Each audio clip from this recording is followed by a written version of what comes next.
맹수를 아까 담당하신다고 얘기하셨는데 그러면은 어떤 동물들? 맹수도 여러 종이 있잖아요. 저 같은 경우는 이제 사자, 치타, 하이에나랑 초식 동물들 맡고 있어요. 사자, 치타, 하이에나. 사자 애들. 걔네들 다 이름이 있을 거 아니에요, 그죠? 네, 지금 청자랑 레옹이라고. 청자 레옹이. 예, 청자 같은 경우는 원래 무리 생활하던 이 무리에서 좀 왕따를 당해가지고 그래서 두들겨 맞고 들어와서 이제 치료를 하다 보니까 무리에서 좀 잊혀진 거죠.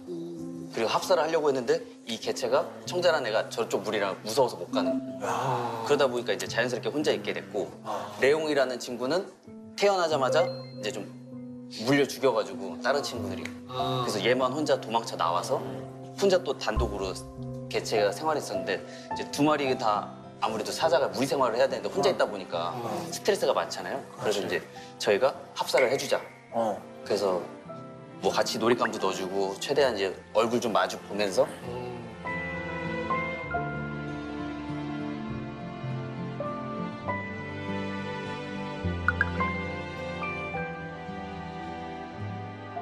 합사해서 지금은 굉장히 친하게 잘 지내고 있어요. 다행이다 그래도. 사실은 사육사들에게 어려운 것 중에 하나가 동물들을 어울리게 만들어주는 게 굉장히 힘들어요. 그러니까 아까 합사라고 표현하셨는데 다른 무리의 동물들을 같이 살게 하는 게 굉장히 힘든 작업입니다. 왜냐면 문화가 다르잖아요, 문화가. 서로 살아온 문화도 다르고 사람도 그렇잖아요. 사람도. 그래서 그 작업이 되게 시간도 많이 걸리고 또 동물들이 아까처럼 다치는 경우도 많고 그렇게 됩니다. 걔네들을 잘 이렇게 또 케어해 주셔야. 네, 그렇죠. 근데 약간 하이에나 얘기를 하셨는데 하이에나는 저기 라이언킹. 그렇지. 라이언킹의 빌런. 약간 좀 얍삽한 빌런으로 좀 나오잖아요. 근데 실제로는 어때요? 이제 그런 폐해가 좀 굉장히 많아요. 뭐 하이에나는 비열한 동물 그리고 초원의 청소부. 걔네가 청소부 역할을 하니까 좀 그런 네, 문제가 되는 거 아니에요? 청소부 역할을 한다고 해서 사냥을 못 한다고 생각들도 많이 하시는데 조직적으로 막 이렇게 몇 시간씩 쫓아가서 공격을 해요. 지구력이 굉장히 좋아서 고양이과 동물들은 한 30초 내에 이렇게 좀 공격을 해서 못하면 다 굶어야 돼요. 지구력이 좋다 보니까 3-4시간씩 쫓아가요, 그냥.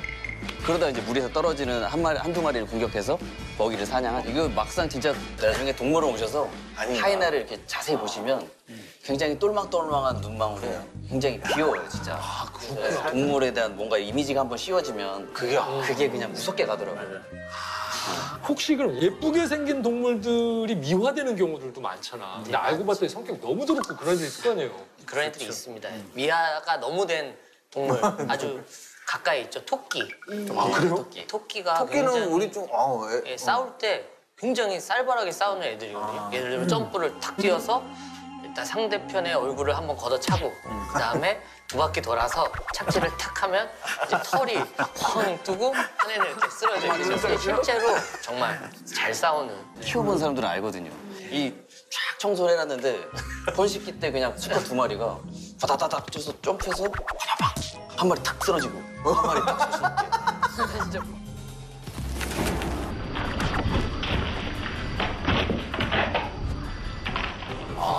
그렇구나. 그러면은 맹수들 같은 경우에 막 싸움 같은 거 되게 치열하게 벌어지잖아. 암사자랑 숫사자랑 막 싸우는 경우도 있을 거 아니에요. 보통 누가 이겨요? 일단 힘으로 보면 수컷이 숫사자가 좀 우위에 있죠. 그렇겠죠. 근데 대부분 보면 덩치도 숫자자가 좀 크잖아요. 네네. 그런데 대부분 암컷들이 이기더라고요. 안 싸우고 사이좋게 살았으면 좋겠는데 왜 싸우는지 모르겠어요. 댁에서도 그러지 않으세요? 암사자가 한 8대2로 이기는 것 같아요. 그렇지.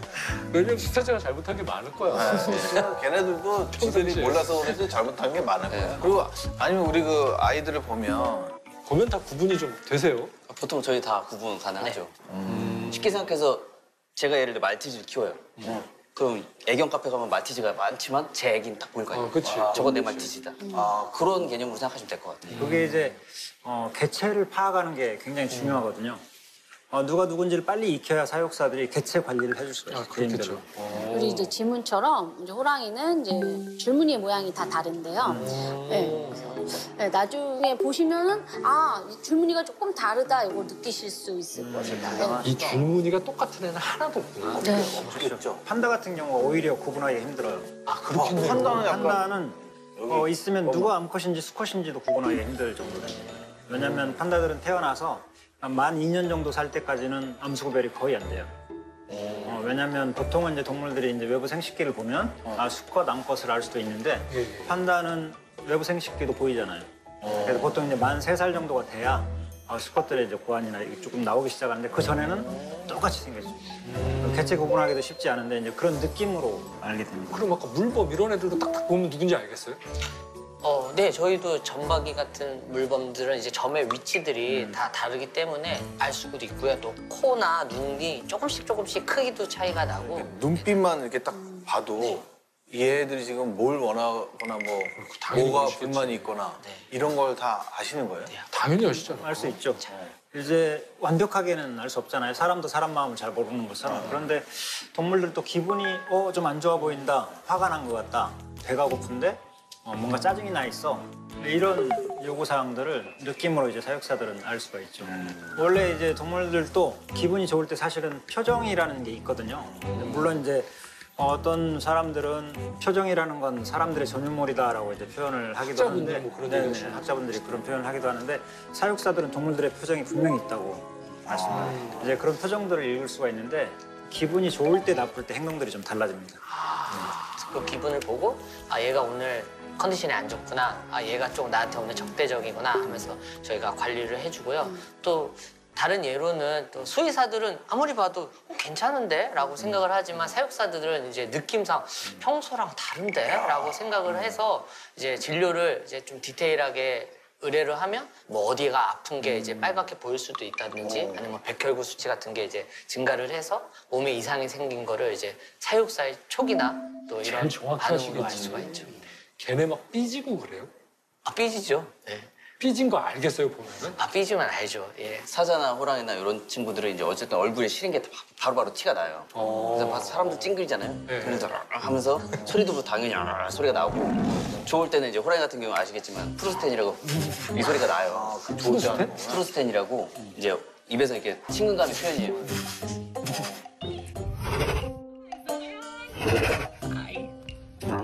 그래서 이제 사육사들이 친한 사육사가 왔다, 아는 사람이다 그러면 해주면서 이렇게 하는데 진짜 저러신다. 되게 아주 깜짝 놀라서 너무 잘 하셔가지고. 거기 똑같아요? 네네. 저 소리를 내요. 네. 저는 못 내거든요. 되게 이게 신기한 약간 저도 거. 어떻게 보면 의사소통을 하고 싶어서 근데 얘네들이 소리를 낼 수는 없으니까 그런 거를 약간 그러면 많이 우리 사육사님은 그거를 느낀 적이 있어요? 애들이 내 말을 알아들었네? 뭐 이런. 뭐 이제 제가 호랑이 키울 때 한 번은 이렇게 먹이를 주는데 이게 이런 틈새에 빠진 거예요. 근데 호랑이가 여기 올라가 있으면 제가 어떻게 꺼내줄 방법이 없거든요. 근데 그날 따라서 그냥 딱 진짜 눈빛 자체가 꺼내줘의 눈빛이었어요. 그래서 이렇게 이걸 어떻게 할 방법이 없어가지고 이제 막대기로 꺼내주려고. 근데 밟고 있으니까 네가 뒤로 가야지 내가 해주지. 말로? 네. 평소 같았으면 진짜 완전 물어뜯고 난리가 났을 텐데 가만히 있더라고요. 꺼낼 때까지.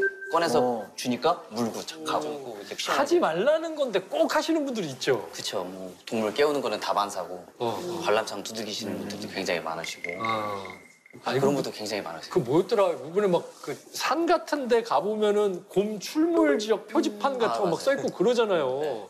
지리산 같은 데 가면은. 네, 맞아요. 그래서 그 지리산에 가면 그 반달곰이 풀어져 있잖아요. 네, 네. 그러다 보니까 이제 거기에 단계가 3가지가 있더라고요. 제가 직접 가서 보니까 뭐 진짜 출몰한 곳은 빨간색, 위험 지역은 주황색, 그런 거 그리고 있더라고요. 좀 안전한 곳은 흰색 이런 식으로 띠가 다 쳐져 있는데 꼭 사고 나는 지점은 그분들이 꼭 도토리를 주스러 간다든가 버섯을 채취하러 야생동물의 구역에 들어간 거죠, 말 그대로. 그러다 보니까 이제 동물이랑 만나게 되는데 보통 동물들이 이제 후각이 민감하고 하다 보니까 사람 냄새가 나면 피하거든요. 근데 아차 하는 순간에 진짜 혹시나 사람 냄새가 이제 잘못 맡았을 때나 이럴 때는 이제 사고가 나는 거죠. 생각보다 곰이 굉장히 빨라요. 빠르던데. 시속 50에서 60km. 진짜로요? 스쿠터 제일 많이 땡겼을 때 나가는 그 속도네. 근데 뭐 나무에 올라가신다는 분들도 많으시고 그쵸, 그쵸. 또 뭐 수영을 그쵸 죽은 척 하면 진짜 죽을 수도 있어요. 이게 무게가 있는데 호기심이 또 굉장히 많거든요. 그러다 보니까 뭐 이만한 발로 그냥 뭐 슬쩍슬쩍 건드려만 봐도 뭐 온몸에. 그쵸, 나가겠지 다. 그래서 이제 많은 분들한테 말씀드리기를 제발 그런 데 가지 마세요. 채취하지 마세요. 들어가지 말아요. 그럼. 그래야지 뭐 동물들도 먹을 게 있으니까 민가로 안 내려오고. 아. 그렇죠.